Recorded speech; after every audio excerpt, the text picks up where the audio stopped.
10 দফা দাবিতে চাঁচল এক ব্লক প্রশাসনের কাছে ডেপুটেশন দিল চাঁচল এক ব্লকের সিটু অনুমোদিত মিড ডে মিল ইউনিয়ন। দাবি রয়েছে মিড ডে মিলের কর্মীদের বেতন বৃদ্ধি করতে হবে, কর্মীদের মাতৃত্বকালীন ছুটি দিতে হবে, কর্মীদের ইউনিফর্ম দিতে হবে, মিড ডে মিলে ছাত্রছাত্রীদের জন্য পুষ্টির বরাদ্দ বাড়াতে হবে, রান্না সহ বাজারের বরাদ্দ সংশ্লিষ্ট দলের কর্মীদের হাতে তুলে দিতে হবে, মাসের শেষে বরাদ্দ অর্থ কর্মীদের অ্যাকাউন্টে দিতে হবে।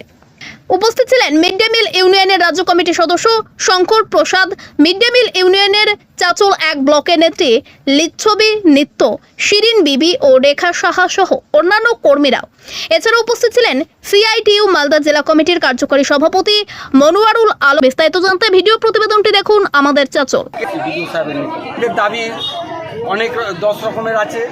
1 নম্বর যেটা হচ্ছে মাতৃত্বকালীন 180 দিনের ছুটি দিতে হবে, প্রত্যেক মাসের বেতন প্রত্যেক মাসে দলের অ্যাকাউন্টে টাকাটা দিতে হবে।